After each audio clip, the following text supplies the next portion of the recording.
क्या तुम्हें पता है कि आज की डेट में 90% कैंडिडेट क्यों गवर्नमेंट एग्जाम में फेल करते हैं, फिर डिप्रेशन में चले जाते हैं। अगर तुम्हें पता नहीं है तो इस वीडियो को कंटिन्यू कर सकते हो, क्योंकि इस वीडियो से कुछ मिले ना मिले एक ऐसा स्ट्रैटेजी पता चलेगा और एक ऐसा किक तुम्हें मिलेगा जो तुम अपकमिंग जो रिक्रूटमेंट होगा उसमें अप्लाई करोगे तो कुछ ना कुछ फ्रूटफुल रिजल्ट तुम्हें मिलेगा। देखो, फर्स्ट जो पॉइंट है ये तुम्हें समझना होगा, स्मार्ट स्ट्रैटेजी क्या है। हमेशा तो सुनते हो कि हार्ड वर्क हार्ड स्टडी मत करना है, स्मार्ट स्टडी करना है। बट स्मार्ट स्टडी क्या होता है ये तुम्हें पता है? देखो, स्मार्ट स्टडी क्या होता है ये तुम्हें इस वीडियो में समझाएंगे। अगर तुम ये ठीक से समझ गए ना तो इसके मतलब मेन मुद्दा ऐसा ही है, मेन मुद्दा यही है कि तुम्हारा स्ट्रैटेजी ठीक नहीं है, तुम जिस स्ट्रैटेजी में चल रहे हो वो सही नहीं है। तुम ये समझ लोगे तो तुम गारंटी के साथ नेक्स्ट जो रिक्रूटमेंट होगा उसमें तुम्हारा रिजल्ट इससे बेहतर होगा जो अभी तुम्हारा है। देखो, स्मार्ट स्टडी इसका मतलब क्या है? इसका मतलब ऐसा नहीं है हार्ड स्टडी, इसका मतलब कभी भी ऐसा नहीं है कि सुबह 4 बजे उठो, सुबह 4 बजे मॉर्निंग में उठे और रात 2 बजे मतलब नेक्स्ट दिन सुबह 2 बजे नींद में गए, मतलब 2 घंटे सो गए। इसका मतलब ऐसा नहीं है। तुम्हें प्रॉपर ब्रेन को रेस्ट देना पड़ेगा, क्योंकि तुम ब्रेन के ऊपर बहुत प्रेशर दे रहे हो। तो स्मार्ट स्ट्रेटजी का मतलब फर्स्ट है प्रॉपर रेस्ट। तुम अपने जो सेहत है ब्रेन के ऊपर जो है वो प्रॉपर रेस्ट दो। देखो, इसके बाद देन तुम्हें समझना होगा, खुद को जांच करना होगा, खुद को पहचानना होगा कि तुम्हारा क्वालिटी क्या है, तुम किस में बेहतर हो। जैसे कि अगर तुम्हारा क्वालिफिकेशन जो भी है, इसमें से जो भी है 10th 12th डिग्री जनरल में, बीटेक, डिप्लोमा, आईटीआई जो भी है, तुम खुद को पहचानो कि इसमें से क्या तुम्हारा क्वालिफिकेशन है और तुम्हारा स्ट्रांग पॉइंट क्या है। तुम किसी भी अर्जुन ने क्या किया था? अर्जुन एक टारगेट को निशाना बनाया, दुनियादारी की बातें छोड़ दिया। मतलब जो आसपास सराउंडिंग है, धूप है, बारिश है, हवा चल रही है, ये सब छोड़ दिया, खुद को टारगेट के ऊपर फोकस किया और टारगेट को 100% एक्यूरेसी के साथ वो टारगेट को फुलफिल किया। तो तुम्हें भी अर्जुन बनना पड़ेगा। सोसाइटी में, दुनिया में जितना भी चल रहा है तो छोड़ दो, वो सब छोड़ दो। खुद का जो बाउंड्री है, बाउंड्री छोटा बनाओ, बाउंड्री के अंदर रहो और अपने गोल की तरफ फोकस करो। जैसे तुम्हारा क्वालिफिकेशन क्या है? 10th, जो भी हो क्वालिफिकेशन। मतलब इंडिया में जितना भी एक मतलब मास रिक्रूटमेंट होता है उसमें से यह है SSC, staff selection commission, IBPS, rail, ये 3 है। और भी कुछ है, जैसे स्टेट का पीएससी, पब्लिक सर्विस कमीशन है, और भी कुछ है स्टेट का, बहुत सारे कुछ टीचर्स है, स्कूल सर्विस में बहुत कुछ है। मैं एग्जाम्पल के लिए 3 लिखा, और पुलिस सर्विस या फिर आर्मी, जो भी बोलो, मैं ये 3-4 लिखा।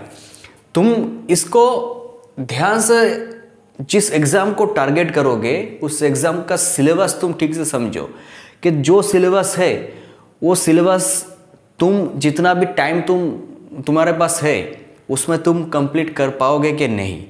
जैसे समझो तुम्हारा जो क्वालिफिकेशन है बीटेक, तो तुम्हें साइंस तुम्हारा स्ट्रांग पॉइंट है, जीआई स्ट्रांग पॉइंट है, मैथमेटिक्स स्ट्रांग पॉइंट है, राइट। पर इंग्लिश स्ट्रांग पॉइंट होगा कि नहीं इसका गारंटी कुछ नहीं है। ये 3 तो गारंटी है तुम्हारा स्ट्रांग होगा, इंग्लिश गारंटी नहीं है। पर तुम टारगेट क्या कर रहे हो? आईबीपीएस टारगेट कर रहे हो या फिर स्टाफ सिलेक्शन कमीशन टारगेट कर रहे हो, पर तुम इधर ही फिसल जाते हो। देखो, इसमें सिलेबस क्या है? GI, mathematics, general science, general awareness और इंग्लिश। पर तुम्हारा इंग्लिश ठीक नहीं है और तुम्हारे हाथ में भी इतना 3-4 साल नहीं है कि तुम्हारा इंग्लिश ठीक कर पाओगे। एंटोनिम, सिनोनिम, सिलोजिज्म, इस चक्कर में तुम फंस गए। ये रट्टा मारते मारते तुम्हारा ब्रेन हैंग हो गया। तो इसीलिए ना मैं बोल रहा हूँ कि उसको टारगेट करो जो तुम्हारा स्ट्रांग पॉइंट है। तुम्हारा इंग्लिश अगर अच्छे से नहीं बनते हैं तो ये सब एग्ज़ाम छोड़ दो। अगर तुम्हारे पास टाइम कम है, रेल को टारगेट करो। देखो, रेल में बहुत सारे रिक्रूटमेंट होते हैं। ग्रुप डी गया, एनटीपीसी गया, असिस्टेंट लोको पायलट गया, फिर टेक्नीशियन गया, फिर जूनियर इंजीनियर गया, सीनियर सेक्शन इंजीनियर गया। बहुत सारे रिक्रूटमेंट, इंडिया में सबसे ज़्यादा रिक्रूटमेंट रेल करते हैं। तो तुम्हारा इंग्लिश अच्छा नहीं है तो रेल को टारगेट करो। पर तुम क्या करोगे, रेल को पीछे छोड़ के दिन प्रतिदिन तुम एसएससी आईबीपीएस को टारगेट करते जा रहे हो, जहाँ पर तुम्हारा इंग्लिश वीक है और इंग्लिश स्ट्रॉन्ग करने के तुम्हारे पास टाइम नहीं है। तो नॉर्मल इसमें तुम्हारा फेल हो जाएगा। अगर तुम ये ना करके जीआई मैथ साइंस के ऊपर जोर देते तो तुम ये एग्ज़ाम क्रैक कर लेते।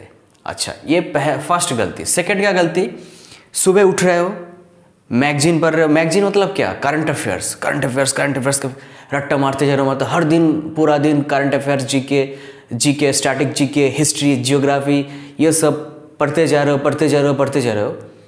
और किसके लिए प्रिपरेशन कर रहे हो, रेल के लिए। देखो, ये तुम्हारा गलती है।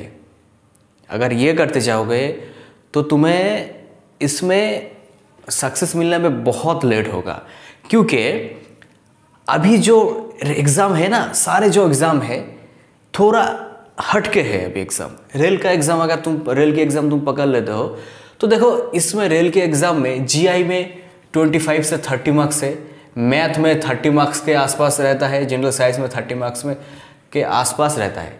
तो इसमें से देखो 30, 60, 25, 85 लगभग इसमें तीनों में गया। और तुम क्या पढ़ रहे हो, करंट अफेयर्स पढ़ रहे हो, जनरल स्टडी पढ़ रहे हो, जनरल जीके, ज्योग्राफी, ये सब पढ़ रहे हो।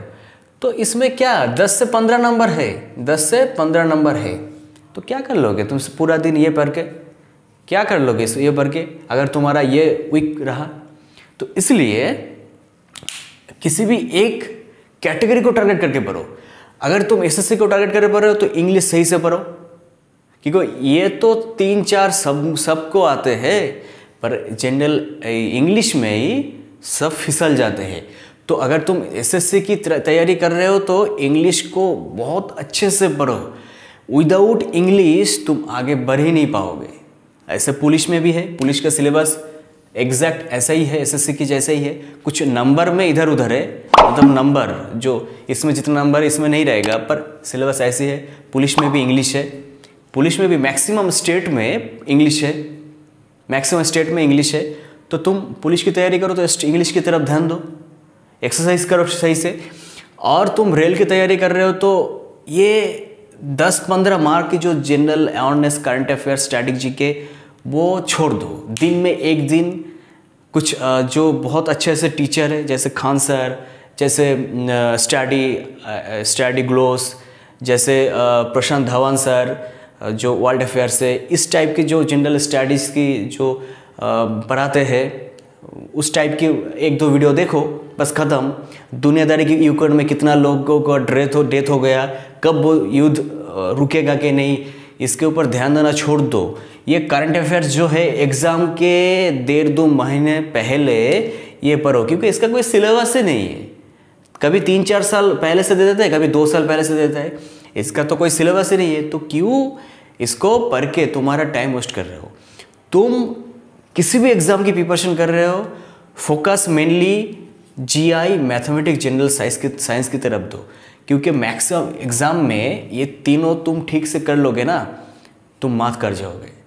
इसमें भी देखो, इंग्लिश की तरफ अगर ध्यान दो, इसमें आईबीपीएस, एसएससी में जाओगे तो 1, 2, 3, 4 की तरफ मेनली फोकस करो। जनरल अवेयरनेस बात के लिए छोड़ दो, एग्ज़ाम के 2 महीने पहले से पढ़ाई करो।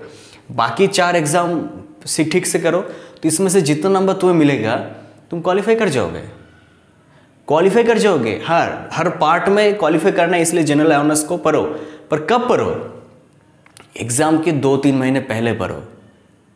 एग्ज़ाम के 2-3 महीने पहले करंट अफेयर्स पढ़ो। स्टैटिक जीके पढ़ने में कितना टाइम लगता है? स्टैटिक जीके कितना है, सिलेबस बहुत ही छोटा है स्टैटिक जीके। करंट अफेयर्स आजकल बहुत दे रहा है, तो करंट अफेयर्स का कोई सिलेबस नहीं है, इसलिए करंट अफेयर्स पढ़ो। 2-3 महीने पहले से पढ़ो एग्ज़ाम की। पर ऐसे तुम्हें स्मार्ट स्ट्रैटेजी करना पड़ेगा। दिन में एक शेड्यूल बनाना पड़ेगा कि 2 घंटा इसको प्रिपरेशन करें, 2 घंटा इसको प्रिपरेशन करें, ऐसा करना होगा। और क्या, हमेशा प्रैक्टिस। ऐसे रट्टा मारने से कुछ नहीं होगा। देखो, डेप्थ में जाओ। तुम क्या करते हो, अरिहंत की बुक पकड़ लेते हो, किसी भी अग्रवाल की बुक पकड़ लेते हो, किरण की बुक पकड़ लेते हो, कि उसको जनरल साइंस, मैथ, जीआई रट्टा मारते जाओ। ऐसा रट्टा नहीं मारना है। अगर कोई भी टॉपिक तुम डेप्थ से नहीं समझोगे ना, तो रट्टा मार के कितने दिन तक तुम याद रख पाओगे? 2 महीने 3 महीने बाद तुम भूल ही जाओगे। इसलिए सबको डेप्थ से क्लियर करना है। साइंस को, जनरल साइंस को डेप्थ से क्लियर करना है। बहुत यूट्यूब चैनल है, अगर तुम साइंस में कुछ तुम्हारा वीक है, तुम नज़दीकी कोई टीचर के पास जाओ। अगर तुम फ्री यूट्यूब चैनल फॉलो कर सकते हो, जैसे तुम जाने का तुम्हारा हालात नहीं है, तुम यूट्यूब चैनल फ्री, बहुत से यूट्यूब चैनल है, वो फॉलो करो। जनरल साइंस के लिए मैं बहुत ही जल्द इस चैनल के थ्रू फिजिक्स केमिस्ट्री की क्लास शुरू करूँगा, तो वो देख सकते हो। इसीलिए तुम फोकस करो मेनली रीजनिंग, मैथ और साइंस, 3 की तरफ मेन फोकस करो, तो तुम एग्ज़ाम, रेल की एक एग्ज़ाम तुम 100% निकल सकते हो। करंट अफेयर्स को छोड़ के, करंट अफेयर्स ना पढ़ के भी तुम ये एग्ज़ाम निकल सकते हो, रेल के एग्ज़ाम निकल सकते हो, राइट। तो ये रहा बात। अगर तुम आर्मी में जाना चाहते हो तो आर्मी में मेनली फिजिकल एक्सरसाइज की तरफ ध्यान दो। आर्मी में जाना चाहते हो तो इंग्लिश मत पढ़ो। वही इसमें भी देखो, जीआई, मैथ, साइंस इसमें भी है। उसमें करंट अफेयर, जनरल अवेयरनेस थोड़ा ज़्यादा उसमें आते हैं, इसमें से ज़्यादा क्वेश्चन आते हैं, तो थोड़ा पढ़ो।